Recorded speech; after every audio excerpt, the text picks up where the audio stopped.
unbelievers. So here we is here. Verse 16. And what agreement had the temple of Yahweh with idols? Question you should ask. Anywhere you go and you see idols and images and statues, Yahweh is not in the midst with you. You there by your own self. You on your own. He's not with you because he don't have no agreement with them. For ye are the temple of the living Creator. You are the temple. And Yahweh has said, I will dwell in them. This is what he said. If you let that temple be of his, he will dwell in you and walk in you. And I will be their creator, and they shall be my people.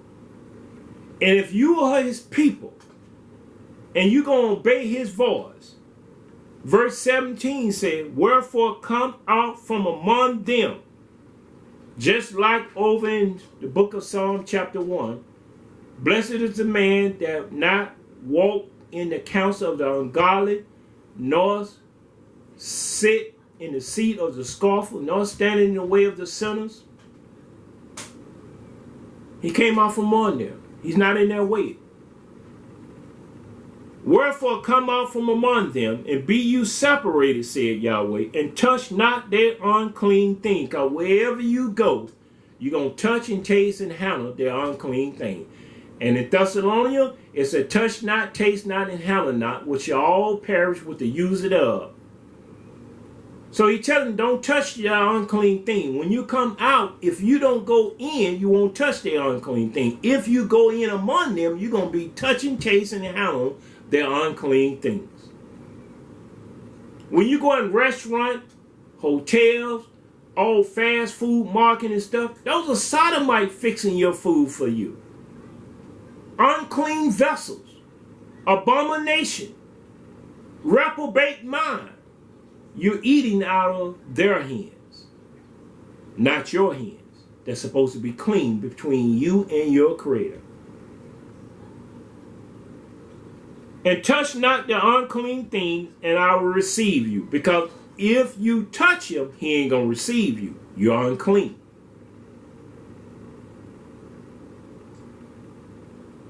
And will be a father unto you, Abba unto you, and you shall be my sons and daughter, said Yahweh Almighty.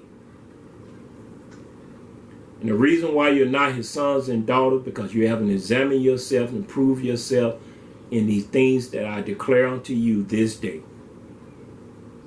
If you want to become his sons and daughters, you're going to have to cleanse yourself from all right here. Chapter 7, verse 1. Having therefore these promises, dearly beloved, let us cleanse ourselves from all filthiness of the flesh and spirit, perfecting holiness in the fear of Yahweh. And you got to perfect that every day. Every moment of your life, you got to walk in the spirit and live in the spirit to perfect holiness in the fear of Yahweh. Paul said in Galatians 5:25, if we walk in the spirit, we should also live in the spirit. You can't say you walk in the spirit but don't live in it. You can't say I can live in it but don't walk in it. If you walk in it, you got to live in it. And it'll perfect you into holiness before your maker and creator all the days of your life. Every moment of your life, you're perfecting holiness. And it's not hard. He required this of you. He didn't put no burden upon you. He said, come unto me, all ye that labor and heavy laden. For my yoke is easy and my burden is light. He didn't put this upon you. You put this upon yourself in the nature of your own flesh, your ways and attitude, your behavior, and your doing. But the way of Yahweh is simple. Obey my voice. Because he'll lead and guide you into all truth. So we got this here to understand why he said, come out of her, my people. Why he went over here in Ezekiel. And I'm going to finish reading this. And behold, verse 11. And behold, the man clothing with the linen, which had the inkhorn by his side, reported the matter. Reported the matter that had taken place upon Jerusalem and the sanctuary. Though Yahweh knew it, it was his duty as an angel to report the matter because he had the charge. I have done, saying, I have done as you has commanded me. And when he said, come out from among them, if you have not done it, then you have not obeyed his command. I mean, you haven't obeyed his voice. If you're not crying for the abomination of sodomites everywhere, it's because you haven't obeyed his voice to come out from among them. If you haven't made yourself ready to know that the land is suffering under your hand, you're doing, then you haven't came out from among them. Because the land is going to be cleansed. With you or without you, it's going to be cleansed from the filthiness of the flesh of people killing one another. In the name of God, they trust. We're going to have to come to righteousness. We're going to have to come to truth. I believe in community living. That's the only way you can prove one another worthy in what they say and what they do. I believe that we should have all things in common, just like the book of Acts was written for our learning, written as an example. This whole book as an example of how we should live, learn, and care for one another. I can't care for you, and you can't care for me when we're 1,000 miles away, when we're over here and over there. You can't see what I'm doing, and I can't see what you're doing. How can I believe your report is true when you ain't labored with me? You ain't been with me.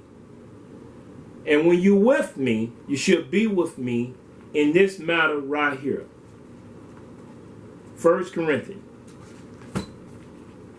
We're going to turn over here. 1 Corinthians.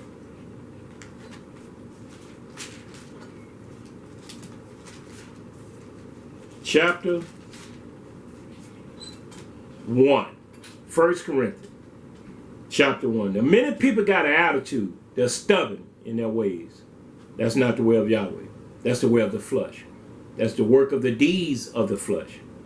Your attitude and your behavior is calling you that you want to amend your ways and your doing. So you can't live with no one with your ways and your attitude and your behavior.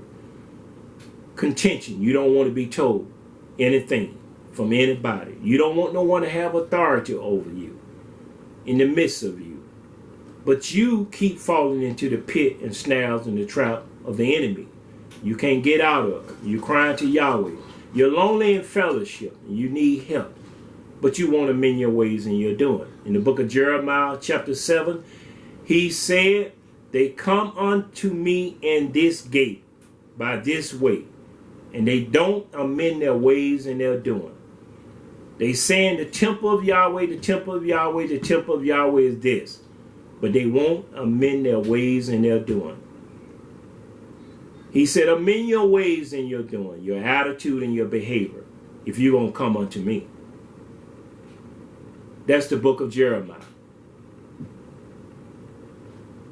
When this takes place, when you're ready to have serious, sincere fellowship, you got to lay aside in the book of Hebrews, chapter 12, verse 1. Therefore, having these promises, let us lay aside every weight and sin that so easily beset us. Because you finna bring somebody in your midst that want to see the fruit of your doing. How do you deal with things that attack you? Do you curse? Do you holler? Do you scream? Do you attack people? Do you do this or do that? Do you have self-control dealing with matters? Is the fruits of the Spirit operating in you when things take place? All these things has to be proven. Judge me, O Yahweh. Prove me. Examine me. But Paul said over here, 1 Corinthians chapter 1, verse 10. Now I beseech you, brethren, by the name of Yeshua HaMashiach, that you all speak the same thing. Brethren. And if the sisters can see the brethren speaking all the same thing, and the children can see the fathers and the mothers speaking all the same thing, then they will all be in one accord. And then if the family's in one accord together, you can live with other people that are like-minded in one accord. That's what the day of Pentecost was. It wasn't just for the Pentecost day of those people back there then, 2,000 years ago.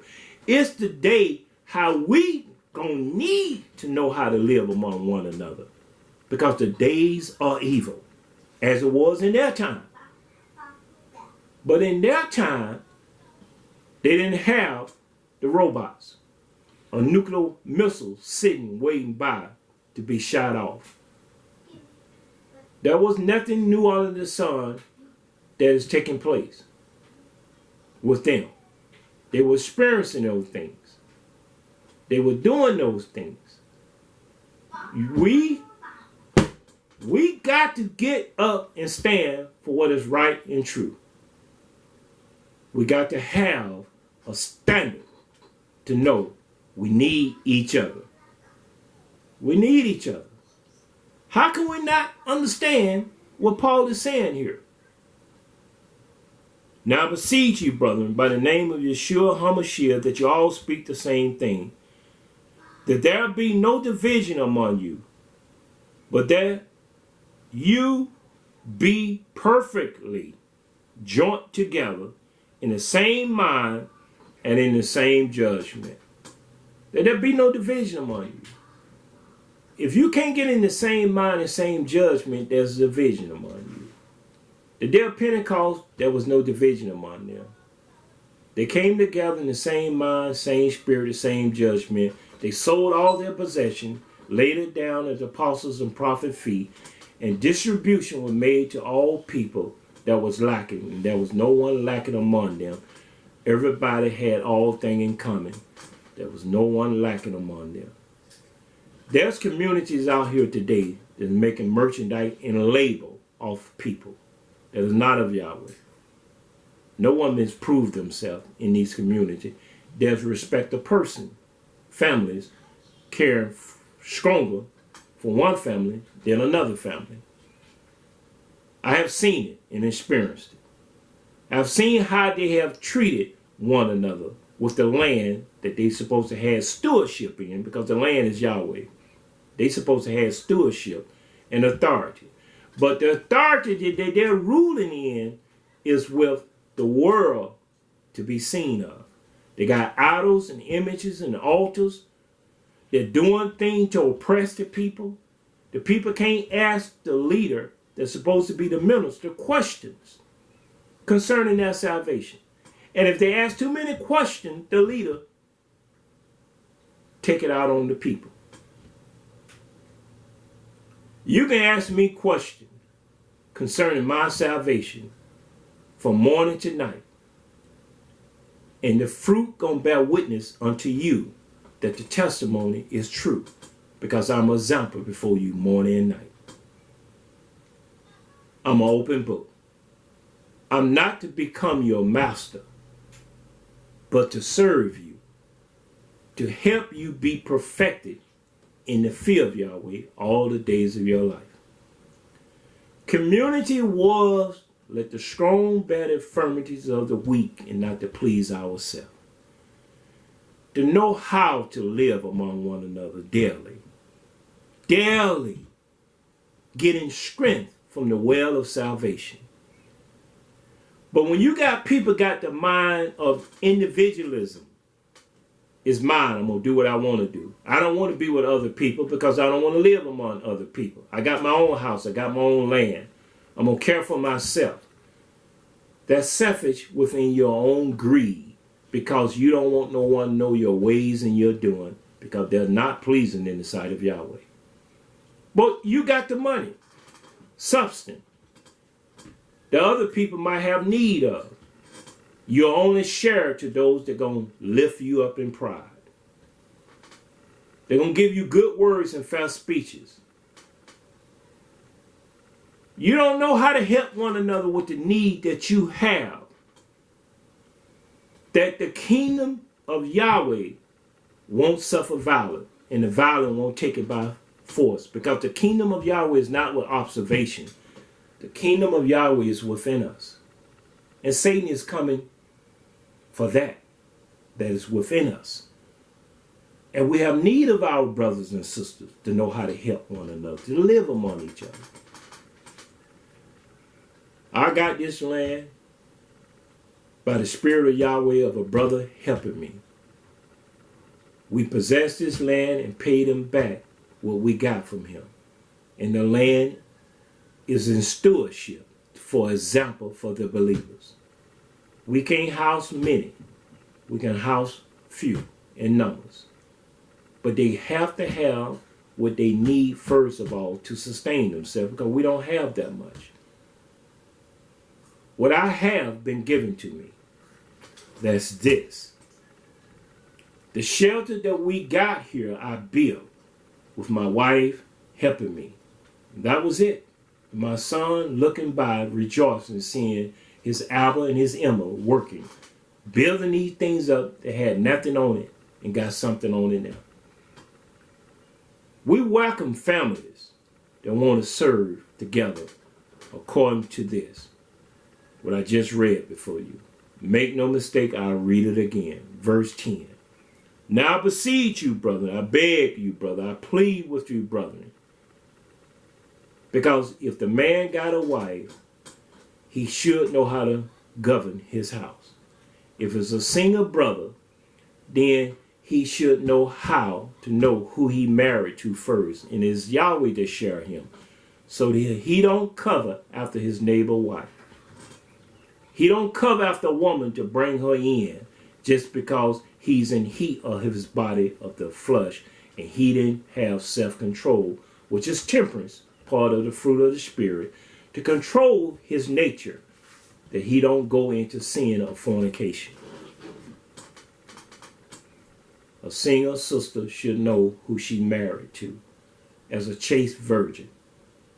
And she should be taught to know how a mother, or Emma, in the house of Yahweh, supposed to teach the young women how to be in behavior of their own house, obedient to their husband, govern their own house, that the word of Yahweh be not blasphemed. So, once again, now I beseech ye, brethren, by the mercy, this is what he's saying, by the name of Yeshua HaMashiach, that you all speak the same thing. And if we come together, we have to speak the same thing. That means we need time one with another.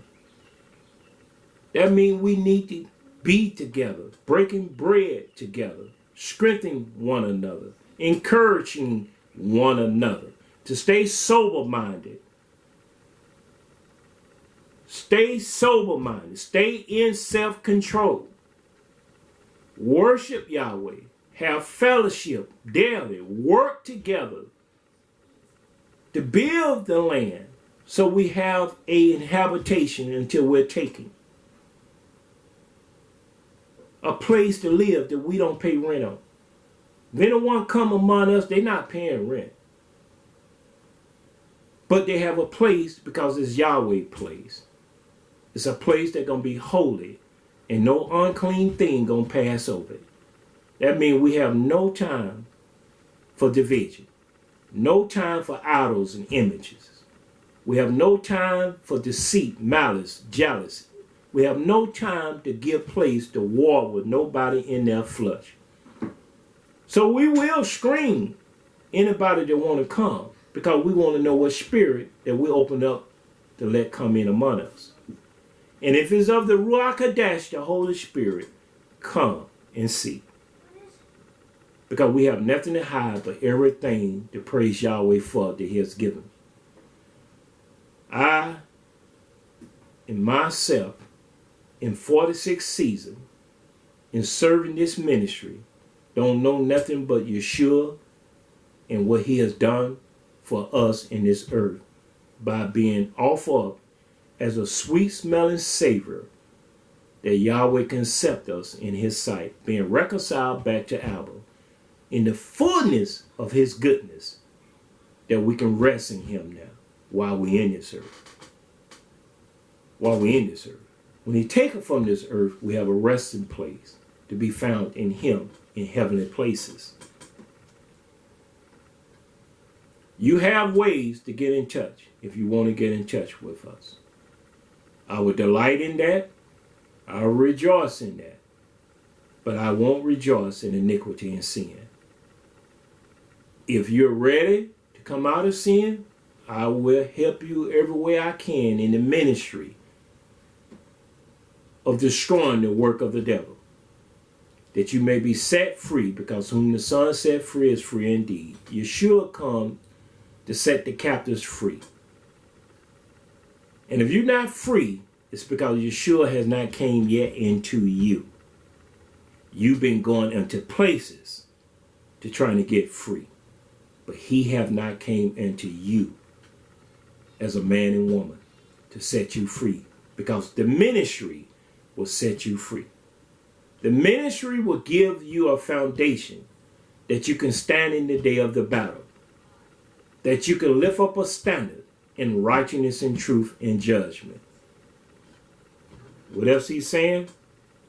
That there be no division among you, but that you be perfectly joined together in the same mind and in the same judgment. Perfectly. There can't be no division among us. I'm not an island unto myself. No one can become an island unto themselves. When Johanna, John, was on the island of Patmos for the word of Yahweh in Asia, he was caught up to heaven. He wasn't even among himself no more. He was among heavenly places. He didn't stay there. He was put there. He didn't go there. He was put there for the word of Yahweh. Put there. You ain't been put somewhere for the word of Yahweh in a dungeon on a hole, then you should be wanting to be perfectly joined together with someone teaching and living and preaching by their own doing as an example before you daily how to stand and be perfectly joined together with one another. Because there's only one spirit, one truth, and one salvation. That's all.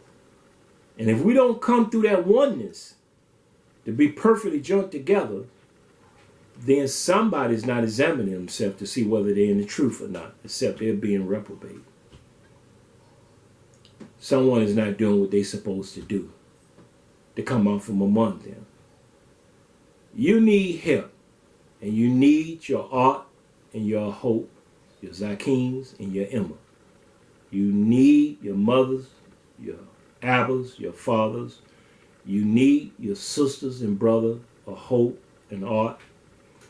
You need the fellowship of the believers that worship him in spirit and in truth. You need to get sealed with Yahweh seal upon your forehead and be in the midst of his people before the death angels start coming. Because when they stop, when they come, they're not going to stop until they fulfill his command. They're not going to stop. There's nowhere to hide when they are told to go and execute his judgment. So I pray that this day find you in his mercy and his everlasting love. I pray that you will have ears to hear what the Spirit is saying, that you will lift up a standard and say, Yahweh, have mercy upon me. Help me in the ministry that someone and this man Saphania in Hebrew means Yahweh has protected, Yahweh shall protect. Zephaniah is in an English version, but my name is Saphania. That's the name that Yahweh has put inside of me to know him and about him. And he has placed that name to know how I walk and live in the Spirit, and how I do not stand in the way of the sinners, nor sit in the seat of the scornful, nor walk in the way of the ungodly. He has matured me in this ministry of 46 seasons to know what to eat and drink, and know what to speak and say, and know how to be an example before the believers. I stay humble before my making creator, because it's required of me in the book of Micah, chapter 6, verse 8. It's required of you, O man, to walk humble with your creator and to love mercy and judgment. It's required. If you ever walk proud and stiff-necked, you have error and been deceived. You've been puffed up in pride and knowledge, and you have not came into the spirit of meekness and goodness and gentleness to know how to deal with people where they at. We love you. May Yahweh bless you. And the next time the podcast come on, Yahweh willing, I'm going to deal with the computers, because you finna face a storm. Who is able to make war with the beast? The beast has set up something that you can't defeat by bullets and guns and bullets. You can't defeat these machines that way. It's going to be the way of Yahweh. It's the only way he going to protect his people. But you see that coming. They're being invented by mankind. The billionaires invented machines to go and take your place in the earth. Then take their place because they don't need them no more. It is real and true altogether. So we love you. May Yahweh watch over you and keep you. May he allow you to continue to seek him while he may be found, and call upon him while he is near. In Yeshua HaMashiach's name I do pray. Shalom and shalom.